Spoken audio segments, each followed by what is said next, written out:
is the Canon RP better than the Canon R?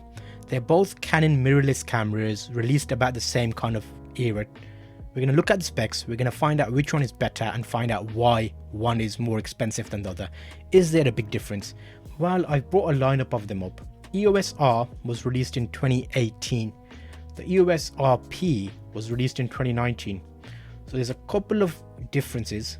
Well, one main difference, which is going to be the main factor here. You're looking at price basically, as well as megapixels. So let me give you a quick overview and then we'll look at it in more details. If you go on Amazon, you can get the EOS R mirrorless camera with the kit lens, like a 24-105, the variable aperture one, at about $1,900. So that's the EOS R. If you got the EOS RP, you're looking at $1,300. So it's considerably cheaper if you're on a budget. It does come with the same kit lens, it's just a different body.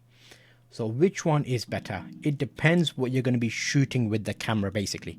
So in regards to what you're going to get, let's look at it first. You're going to get SLR mirrorless cameras, and you're going to get the EOS R is a magnesium body structure. So it's actually built a bit more robust. The RP is a composite, so that's like a bit of a plastic mix of different, you'll feel that in the camera body. In megapixels, this is where the big difference is. You're getting 30 megapixels on the EOS R, you're getting 26 megapixels on the EOS RP.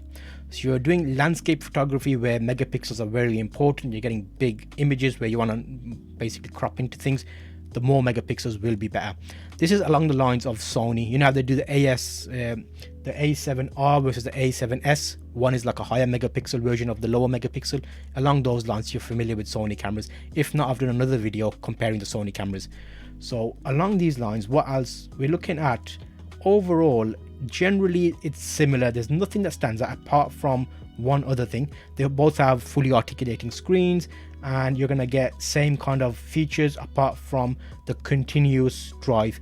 So on the EOS R, you can take 8 photographs per second. So if you do a continuous burst of photographs, you'll get 8 on the EOS R. On the EOS RP, you only get 5. So that extra megapixels basically allows you to take more pictures per second. So that's another thing to think about. In terms of video, what is the comparison there? So they're both offering you 4K video. The EOS R has 4K at 30 frames a second, and the EOS RP has 24 frames a second. So in terms of 4K video, they're not the most groundbreaking cameras for video. If you're looking at 4K slow motion, Sony still rules at the moment in this band.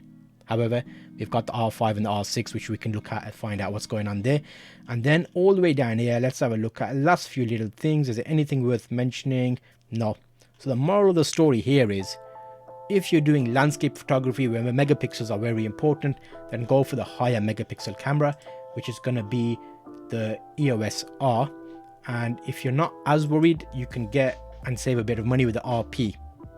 That's the moral of that story. Here's another video to check out about mirrorless cameras, and I'll see you on that video.